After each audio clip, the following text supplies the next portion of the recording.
As I mentioned earlier, modifieds don't have a gearbox. The drive shaft comes directly off the back of the motor, through a clutch and down to the differential.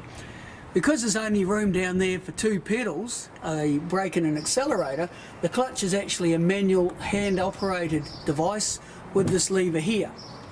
Although in recent years some of the modifieds have adopted the same system as used in the saloons, which is known as a Burt box.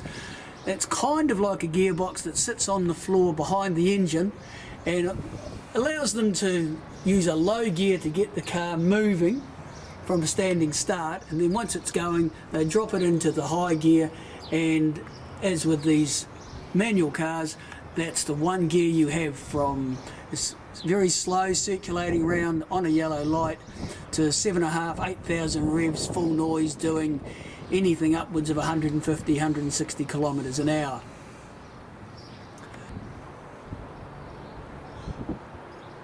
As mentioned before, modifieds have to have a body, and that was written into the rules at the very start.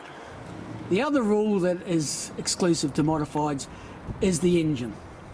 When these things were developed back in the late 70s, alloy motors and fuel injection were virtually unheard of, and what could be obtained was hideously expensive. So at the time it was decided that they would use a cast iron block, cast iron heads and a standard carburetor. And not everybody was using V8s, there were people using V6s, straight 6s, even some 4-cylinder motors for which you get a weight allowance, obviously with the less power. People experimented with a lot of things back in those days, and they're still doing it now. There's one of the drivers down in the South Island has actually put a Porsche motor into one of these, which I believe is lightning quick in a straight line. What we have here is a standard 406 Chev with cast iron heads.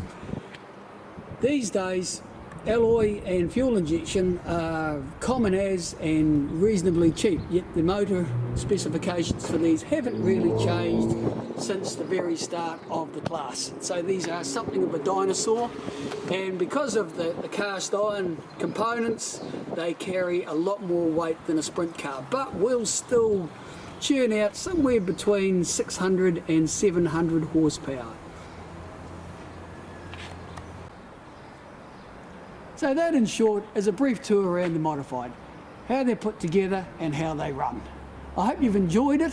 I hope you've learned a little bit and I can appreciate a bit more about what goes into these and the work that makes them run.